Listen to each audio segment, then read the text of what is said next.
بسم اللہ الرحمن الرحیم الحمدللہ رب العالمین والصلاة والسلام علی اشرف الانبیاء محمد وآلہ الطیبین الطاہرین اللہم صلی علی محمد وآل محمد واللعنۃ الدائمۃ علی اعدائہم اجمعین اما بعد اعظم اللہ اجورنا واجورکم۔ ناظرین کرام السلام علیکم ورحمۃ اللہ وبرکاتہ۔ امام جواد علیہ الصلوۃ والسلام کی شہادت کے اسباب اور ان کی المناک شہادت۔ کون سے ایسے اسباب تھے کہ جو امام کی شہادت کا سبب بنے اور لوگ امام کو اذیت دینے پر آمادہ ہو گئے؟ بہت سے اسباب ہیں، جس میں سے ایک سبب یہ ہے کہ امام علیہ الصلوۃ والسلام نے ایک معتصم کے جلسے میں ایک چور کو لایا گیا کہ جس نے ایک شخص نے چوری کی تھی، اور اس کی حد کے سلسلے میں جب گفتگو ہوئی تو وہاں پر جو علماء اسلام تھے، مسلمین کے علماء فقہا تھے، ان سے معتصم نے دریافت کیا کہ چور کی سزا کیا ہے؟ تو بعض نے کہا کہ قرآن کی آیت ہے السارق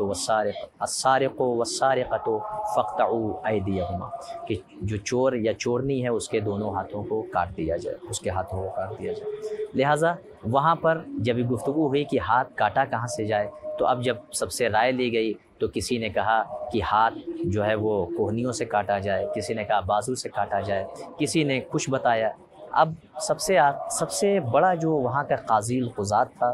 جو عالم تھا، وہ ابن ابی داؤد، اس نے بھی اپنی رائے رکھی، لیکن جب معتصم نے امام علیہ الصلوۃ والسلام سے پوچھا تو امام نے کہا کہ علماء اسلام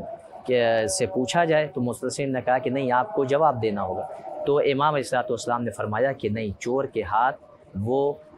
انگلیوں سے کاٹے جائیں، یعنی صرف انگلیاں کاٹی جائیں گی چور کی۔ اب ظاہر سی بات ہے، ایک کمسینی کے عالم میں، یا مثلاً ایک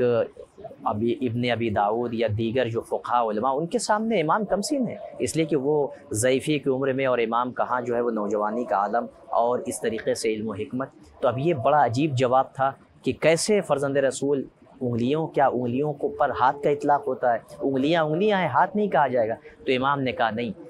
استدلال کیا کہ اللہ نے فرمایا ہے کہ انما المساجد للہ، یہ جو مساجد اعضائے سجدہ ہیں وہ اللہ کے لیے، اللہ کے سجدہ کرنے کی جگہ ہے، لہٰذا جو جگہیں اللہ سے مخصوص ہیں، جو اعضاء، انہیں نہیں کاٹا جائے گا۔ لہٰذا امام نے دلیل دی کہ چونکہ اعضائے سجدہ میں جو وہ 7 اعضاء ہیں، اس میں سے ایک کیا ہے؟ یہ انگلیاں، ہتھیلی،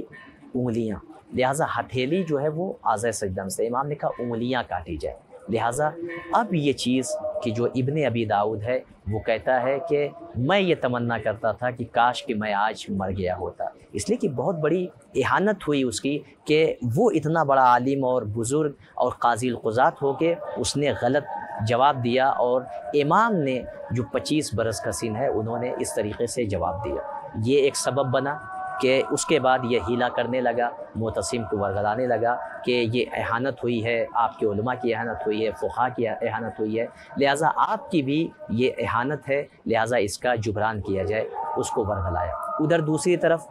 معتصم نے بھی موقع کو غنیمت سمجھا، اس نے امام جواد علیہ الصلوۃ والسلام کی شادی جو تزویج ہوئی ہے وہ مامون نے اپنی بیٹی ام الفضل زینب بنت مامون سے کرایا، علم و حکمت کو دیکھتے ہوئے۔ درحال کی حقیقت یہ تھی کہ وہ چونکہ امام رضا علیہ الصلوۃ والسلام کو قتل کر چکا تھا، لہٰذا اس قتل پر پردہ ڈالنا چاہتا تھا کہ دیکھو ہم نے انہیں اپنا داماد بنایا ہے، ہم کتنا چاہتے ہیں، لہٰذا اس نے پیشکش کی، امام نے قبول کیا اور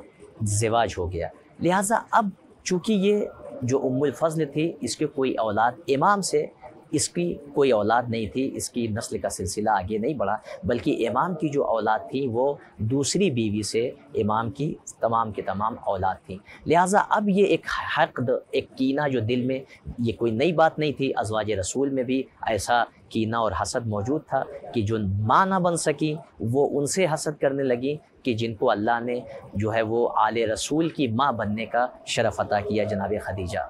جیسی عظیم زوجت رسول سے۔ اسی طریقے سے اب اس کے اندر یہ حقد تھا، لہٰذا یہ بھی کہ امام جو ہے وہ تعظیم و تکریم دوسری بیوی کی کرتے ہیں، امام مجھ کو فضیلت نہیں دیتے، لہٰذا اس نے کیا کیا، اس نے بھی وہ بھی موقع غنیمت تلاش میں تھی، لہٰذا جب معتصم نے اسے بلایا اور کہا کہ ہماری یہ پیشکش ہے کہ امام کو اس طریقے سے ان کی زندگی کا خاتمہ کیا جائے، لہٰذا اس نے بعض تعبیر ہے کتابوں میں کہ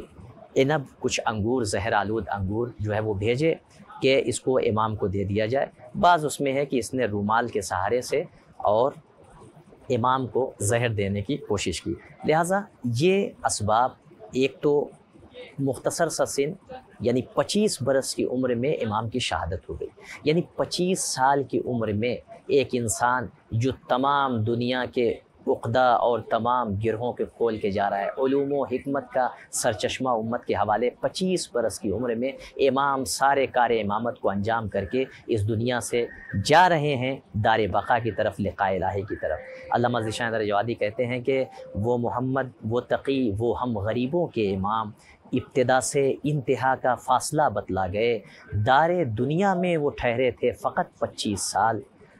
دار دنیا میں وہ ٹھہرے تھے فقط 25 سال، الجھنے 25 صدیوں کی مگر سلجھا گئے،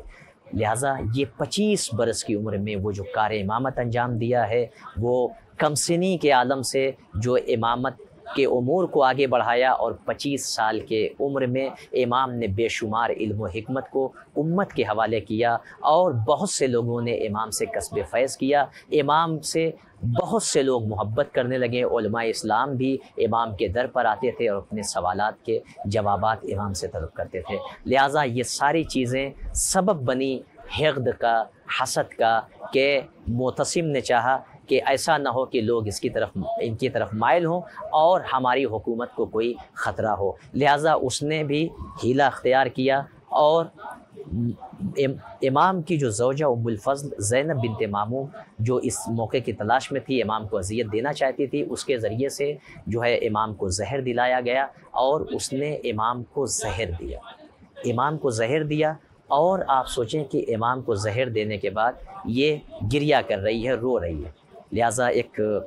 اس طریقے سے تو امام نے کہا کہ تو گریہ کر رہی ہے، اللہ تجھے ایک بلا میں مبتلا کرے، ایک ایسی بیماری میں مبتلا کرے کہ اسی بیماری میں تو اس دنیا سے گزر جائے، اور یہی ہوا کہ ام الفضل کو ایک بیماری لگ گئی، اور اسی بیماری کے علاج میں اس نے دولت بھی خرچ کی مگر اس کو کوئی فائدہ نہیں ہوا، جو امام کے قتل کی کوشش کرتا ہے اس کی زندگی بھی دنیا میں اللہ اس کی زندگی میں مصائب و آلام سے پر کر دیتا ہے اور اس کی ہلاکت کا سبب بنتا ہے۔ والسلام علیکم ورحمۃ اللہ وبرکاتہ۔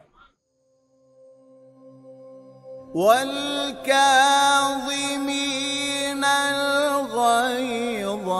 والعافين عن الناس والله يحب المحسنين۔